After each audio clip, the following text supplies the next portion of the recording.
desarrollo informativo dando cuenta de la detención y posterior imputación del único sindicado como autor del crimen material de este joven trabajador de 37 años, ayer en el departamento Las Heras. Estamos hablando de Emiliano Fernández.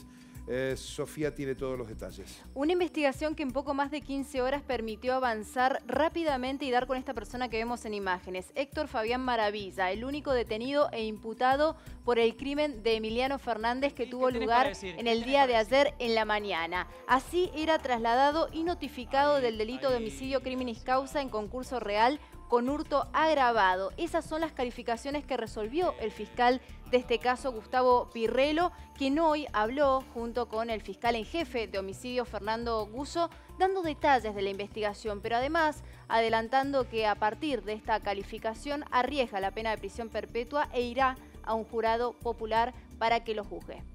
Primero que nada, lo que queremos rescatar es el poco tiempo que demandó justamente esta investigación para poder dar con el imputado. Otro aspecto a destacar es precisamente que también se llegó por datos propios de personal policial, es decir que también se ahorró para el Estado el tema de la recompensa. ¿Cómo llegamos a ese domicilio? Es un domicilio que es cercano al domicilio de una tía,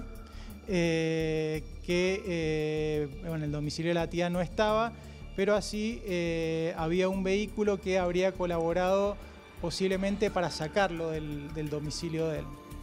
Ese domicilio estaba y pertenecía a una persona que vivía a 2 casas de la tía. Se hizo presente la agente de homicidios en el lugar, teniendo en cuenta la titularidad sobre ese vehículo. ¿Se resistió? Sí. Cuando la policía ingresó, trató de escapar, pero previamente investigaciones había rodeado en debida forma el domicilio. El arma utilizada en realidad es una piedra con la que habría agredido a la víctima. ¿De gran tamaño? Sí, una piedra...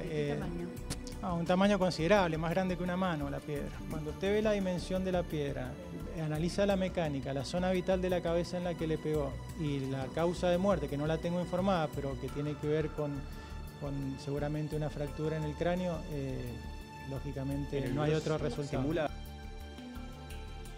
Por estas horas la justicia está analizando también las otras causas abiertas. Recordá, Fernando, que ayer contábamos a esta hora acerca de otras causas por las cuales se le había investigado a Maravilla, como por ejemplo el abuso de armas, robo también agravado. Todo esto ahora está esperando el fiscal Gustavo Pirrelo para también seguir avanzando con lo que son las calificaciones, para saber cómo era la situación procesal de este sujeto. Pero además también se analiza la posibilidad de imputar a quien lo ocultó en el barrio 13 de noviembre, donde ayer fue detenido en lo que fue el segundo allanamiento en esta causa. ¿Sabes una cosa?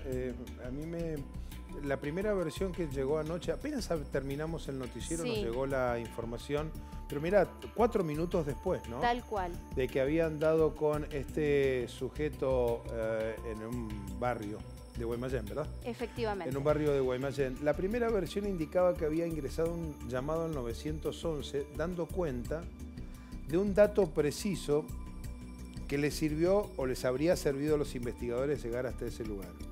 Y esta mañana fue uno de los primeros puntos que se aclararon, diciendo que todo correspondió a las tareas investigativas que llevan adelante el fiscal instruyendo la causa con el brazo ejecutor, que es la Policía de Investigaciones de la provincia de Mendoza o las divisiones de la Policía de Mendoza, que fueron concatenando algunos datos en las diversas escenas donde iban realizando las investigaciones.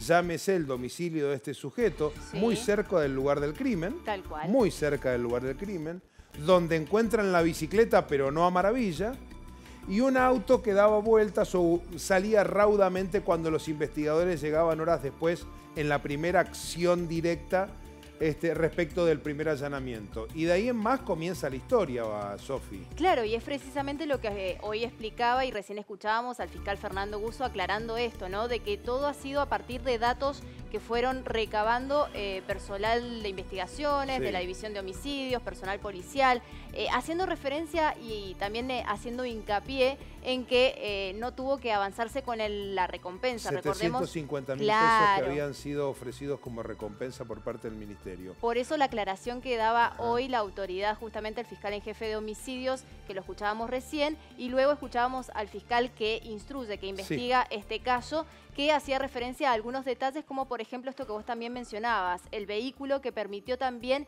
identificar un domicilio que era de la tía del acusado y que a 2 casas de ese domicilio estaba ocultándose Maravilla, y es donde fue detenido, donde intentó escapar, no lo logró porque ya se había generado un cerco alrededor de esa vivienda, y lo concreto es que a esta hora ya está en el penal.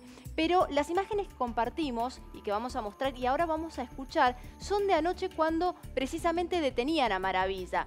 Y si bien el acusado se ha mantenido en silencio, es decir, no ha declarado ante la causa formalmente, sí dijo algunas palabras ayer para un equipo de Noticiero 9. Lo escuchamos. Héctor, ¿de qué se lo acusa? ¿Algo para decir? ¿Cómo se considera? No sé nada. Brevemente decía Maravilla, no sé nada, en referencia al hecho por el cual se lo estaba deteniendo, imputando, y sobre el cual entienden los investigadores no caben dudas respecto de que esta persona es el autor material, es quien terminó con la vida de Emiliano Fernández para robarle una bicicleta. Además con un nivel de desprecio que lo decíamos ayer, ¿no? Un desprecio por la vida ajena, notable, que escapa de cualquier canon, si es que hay algún canon por el cual encuadrar esta situación. Gracias, Sofi. Marcelo.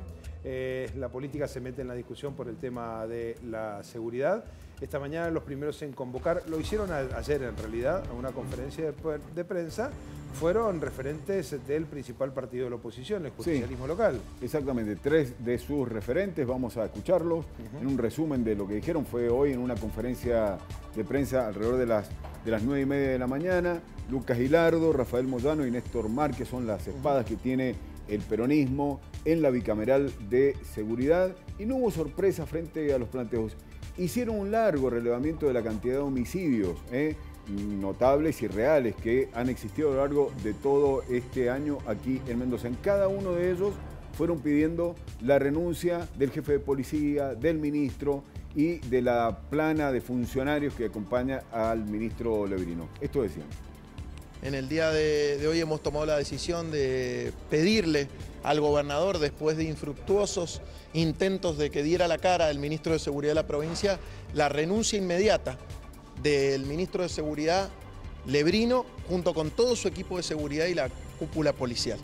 La inseguridad está fuera de control en Mendoza. El ministro de Seguridad sigue sin aparecer en la legislatura después de una situación aprobada por unanimidad. Ante la falta de planificación estratégica de parte del gobierno provincial en materia de seguridad, ante la ausencia de las autoridades, ante la falta de sensibilidad de parte de las autoridades, ante la caída del presupuesto, este presupuesto de inseguridad, le estamos pidiendo la renuncia principalmente ante la falta de eficacia en política de seguridad.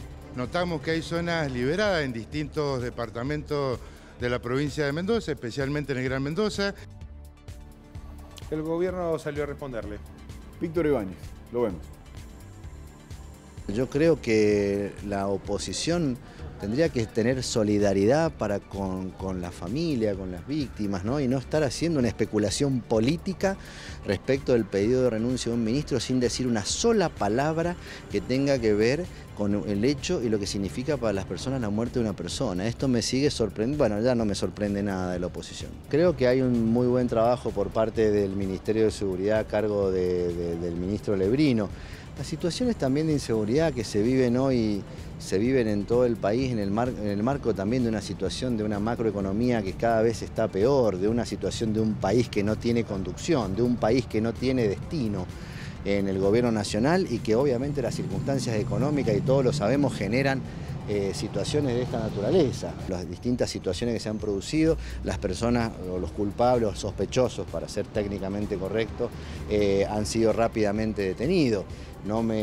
Tenemos que ver también la situación macro que se está dando en todo el país, y vuelvo, y a la oposición realmente, si tienen ganas de hacer política con esto, con nosotros no lo van a hacer. Bueno, Fernando, creo que todos compartimos que todo esto es inconducente, no lleva absolutamente a ningún lugar, porque tanto oficialismo como oposición, más la ciudadanía, quiere terminar con todo este flagelo de la inseguridad. Fíjate vos, lo decíamos anoche, cuando planteábamos cuáles son las principales preocupaciones que tienen los argentinos y los mendocinos, la seguridad está en el segundo lugar. En el primero está la inflación, del cual vas a hablar en un ratito, después el dinero que uno no tiene en la casa, el empleo, la corrupción, la pandemia, la educación. Es decir, todos resortes que pueden llegar a ser de la nación. Y también aventurábamos que el gobierno le encuentra explicaciones a toda esta situación con la situación macroeconómica. Ahí Ibáñez está sosteniendo, dice, un país que no tiene destino. Ya sabemos que así como vamos, no tiene destino. Hay que tener un poco más de humildad. Por parte de la oposición, más inteligencia y ponerse a disposición del Ejecutivo. Lo que está faltando es diálogo y seguimiento de cada uno de los casos.